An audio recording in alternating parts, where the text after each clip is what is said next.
Gandang araw po sa inyong lahat at welcome po muli sa aming channel. So kami nga guys ay bumili nitong modular helmet galing sa Zebra Helmets. So ito guys ay nagkakahalaga ng 1,000 and almost 900 ang bawat isa. At dalawa yung binili namin.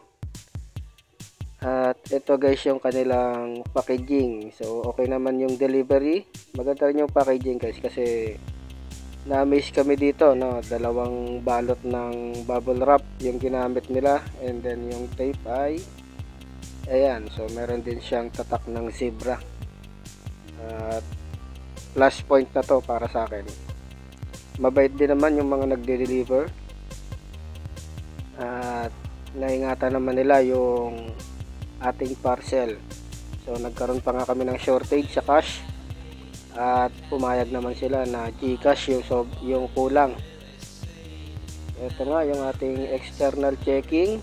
So sa box medyo may damage yung box, pero box lang naman siya guys.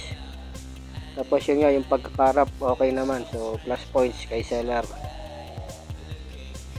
At ito isa-isahin natin siyang buksan.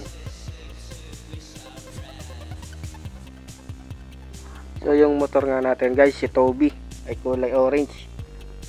So try natin kung babagay sa kanya itong kulay orange din na helmet.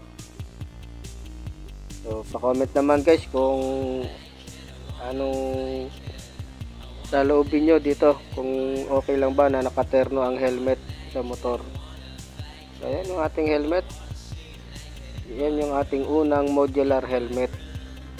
Ito naman yung pangalawa. So bali guys, flex ko lang, no, yung unang helmet namin ay 10 years na rin namin ginagamit, yung Index Titan. At half face lang yun, parehong helmet namin, half face. Then ngayon na kami magmo-modular helmet or full face. Ito naman yung helmet number 2. At yung in-order namin guys, according dun sa size range na nasa kanilang page ay medium.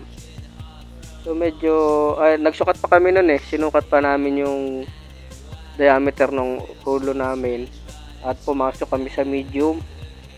So medyo masikip lang siya. Siguro luluwag din naman siya pag tumagal. Siguro next time large na yung orderin namin. So yan yun, nandyan guys yung size range. At ito nga yung ating modular helmet. Ito yung clear visor. Ito naman yung para gawin siyang parang half face, and then yung eye shield. Good siya naman, maganda siyang tignan. Tignan lang natin maya maya kung mabagay ba siya sa helmet. Siguro ipapatong ko na lang dun sa motor natin. At ito na, alisin na natin yung protector ng ating clear visor. Ganun din naman yung ating eye shield. So noong una nagulat ako, sabi ko ba't parang maluwag tong eye shield. Ganun pala talaga siya. At ito the first time namin gumamit nitong modular helmet, full face helmet. Okay, so clear visor, goods, eye shield, goods, and then clear visor ulit, and then half face, eye shield, goods na goods. So ayan, satisfied naman kami dito sa aming in-order. So itong dalawa guys nagkakahalaga ng 3,700 kasama na yung delivery fee kasi naka-voucher kami dyan. Tapos nung na-order na namin siya guys, kinabukasan may live selling. Sayang, ano lang sana siya, 1,700. Tapos kasama na yung delivery, di sana 3,400 lang siya. Hindi na namin kinancel kasi maghihintay na naman kami ng ilang araw. Pero almost 4 days lang naman siya simula nung in-order namin.